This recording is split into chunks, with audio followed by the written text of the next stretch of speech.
Recording in progress. So when I was thinking about what does it mean to empower an individual within a collective, I've been thinking about this concept a lot, right? Because in the United States, we kind of have this term like the rugged individual. And yet, more and more, we are recognizing the importance of community and how important relationship is and connecting with one another. And so I feel like there's always this tension, right, between the individual and the collective. And how do we find that balance? How do we keep our own individual uniqueness, our creativity, and yet be part of something larger than ourselves that is helping us, as Theodore Parker would say, bending the arc of the universe towards justice. And when I think about this tension, this dichotomy, I think about when you see a flock of birds. And a lot of times the ones that I love to watch are the small birds that are in this big flock. And when they're just like, a lot of times during like sunset, and they're all flying together, and they're going this way, and then they're going this way, and they're like, they're just moving together, and it's like one beautiful entity, but it's probably hundreds of birds all there individually together. And so I think about, is there one leader that says, now we're going to turn this way and now we're going to turn this way? How, or are they all leaders, or are they all connected? How do they do that? Schools of fish are the same way. When you see them and they're swimming and they have these beautiful patterns, but no one fish is leading. Because they may be going this way, and then all of a sudden they've switched and they're going this way, and now somebody else is in the front. So how does that work? How do we have that individual within the collective? And I was thinking about what music to use today and what embodies that. And the We Are the World, USA for Africa, that was my childhood. And here I am about to cry it already. That was my childhood. That's about the time that MTV started. And we didn't have the devices, we didn't have the cell phones, we didn't have the internet. We had each other, and we had MTV. And I grew up watching, I just Googled it just now, 46 musicians contributed to that song and to that video. And you saw Kenny Rogers, and you saw Bruce Springsteen. People, individual people with different personalities, with different life experiences, with different visions for what they wanted for their life, coming together to share their voice, turning it into one voice, into one beautiful song. But that video shows each individual person at one point took the lead with their voice and their verse, and then they stepped back and somebody else stepped in, and it created this beautiful harmony. And all of those voices were so strong and so powerful, and each voice was unique. When you had Bruce Springsteen, and then you had Cyndi Lauper, and then you had Kenny Rogers. Those are not the same voices. And yet they created one beautiful song with one beautiful message. And it wasn't actually, now that I think about it, it wasn't one message. It was the message of diversity. That was the message I was raised with.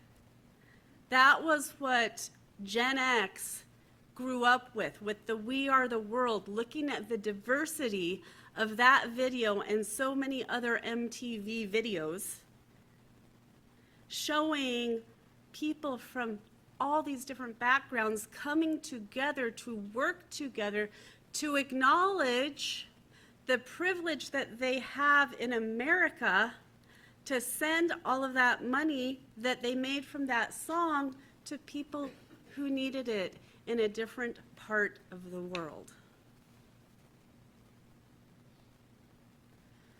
So over the years, I've been struggling with, I was raised, well, America is great.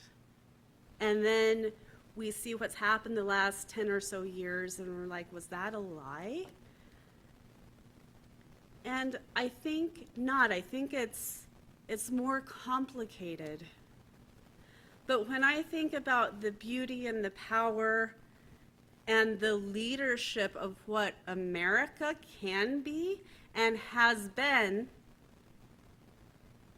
it's that type of thing. How many people were fed because individual human beings with individualized talent came together in a collective way, looking beyond themselves and their personal needs to other people in the world that needed something.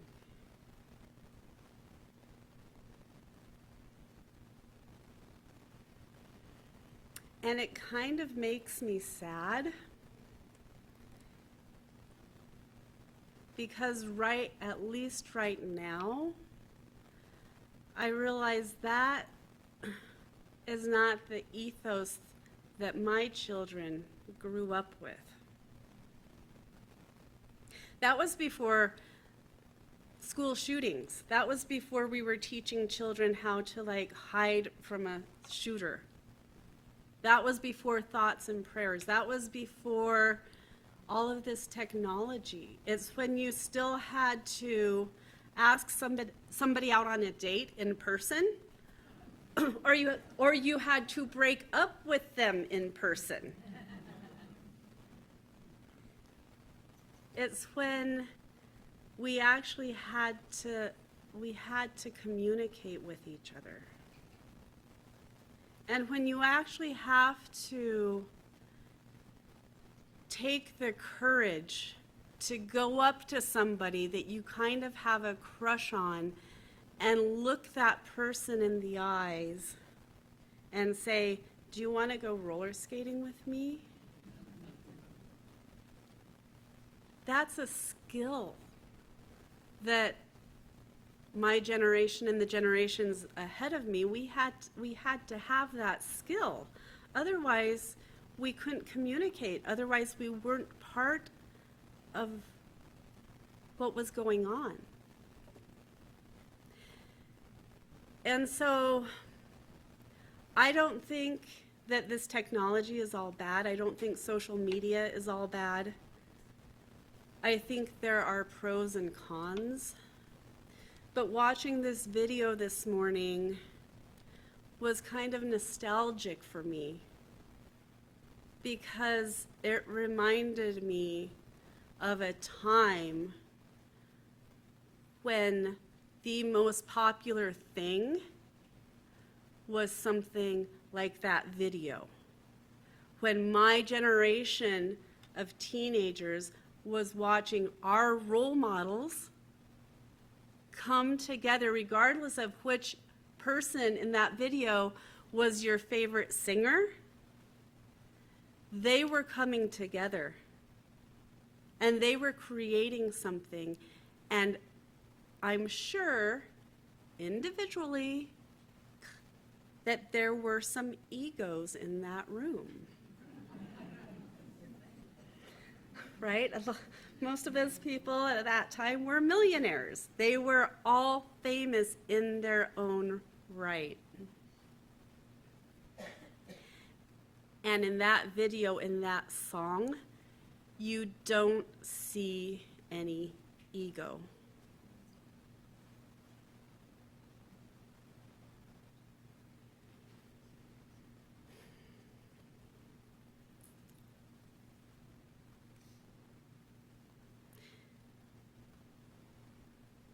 And I think it's important that we remember that. It's important. I made Danny watch that video about a year ago because I was like, I don't think you understand what I was raised with, why the DEI and the attack on DEI is so mind-boggling and it's so heartbreaking, because that's not what my generation grew up with. And yes, I know that there was always that underlying racism, and people in the inner cities and people of color would be saying, well, Wendy, you have a very unique view from middle-class white America, and I want to acknowledge that. But that video wasn't all white people. That was true diversity coming together, and it's kind of mind-boggling to me thinking, well, what happened? And especially when we think of that Theodore Parker quote, the arc of the universe arcs towards justice, and then it feels like right now maybe we're arcing away from justice. But I think it's only going to arc away from justice if those of us who are here and have the power and have the voice and are part of the collective of what it means to be an American in the United States, only if we don't show up, only if we don't speak up, only if we don't use our voices, if we don't create the songs that inspire a generation, we can still arc towards justice. And it was interesting yesterday. We had a surprise party for my aunt, who is just turning 70. And just as I was leaving the party, my cousin Natalie said, "Oh, Wendy, I need you to meet this person." And she had texted me a few months ago, and she had a friend that she works with who was here from Venezuela. He had some immigration issues going on, and he was really, really scared and terrified. And she texted me and she said, "Do you know of anybody that can help?" And so then I texted Tom Acker. I said, "Do you know of anybody that can help?" And he texted his friend who's a lawyer. And then I got that information. It went back to my cousin. It went back to him.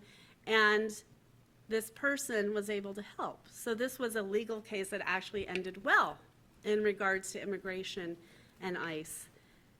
And he didn't speak any English, and I am very poor at Spanish. And so Natalie was just like, "You two, we were connected in a way that we really weren't connected." But the reason it was kind of a cool full circle, because this person knew that my cousin cared, he looked to her for some help, because she knows that I care, she reached out to me for some help.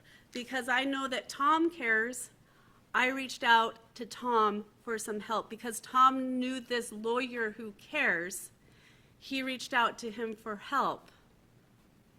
None of these people really know each other, and yet then I was bumping into somebody that through the 6 degrees of separation had received some help. That is what it means, I think, to be the individual within the collective. Not one of us is responsible for the entire collective,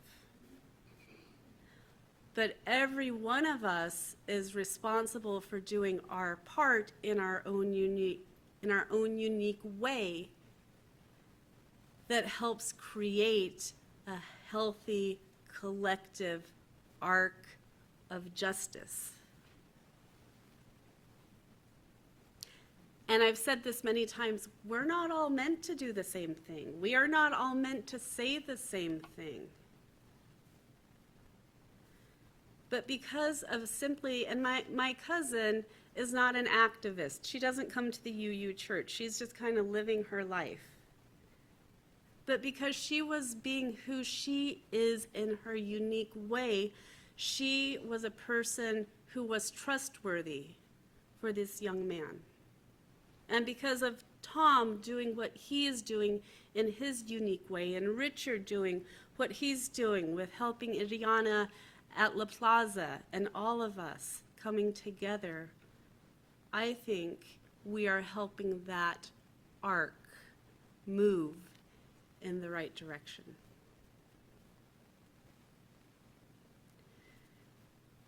And so there's always kind of that balance that I keep finding in my life, that balance between the self-care, am I doing enough, versus am I getting so overwhelmed with the weight of the world that I'm paralyzed and I can't do anything.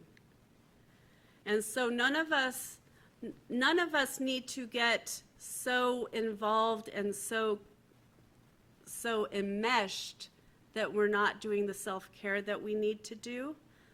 But we also, at this point in time, need to be aware that there are people who need us, and so that we do what we can for that community, for the collective, while maintaining what we need to do for ourselves and finding that balance.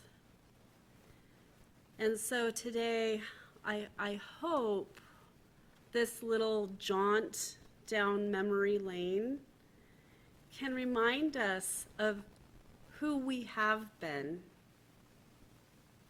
who we are today, and who we can choose to become. I think of those of us in the congregation right now who are tenders of flower gardens. And the most beautiful gardens don't just have one type of flower, right? There are many different flowers that come up and bloom at different times. Some bloom in the spring, some then come up in the summer, some come in the fall. And they're different colors, and they have different fragrances.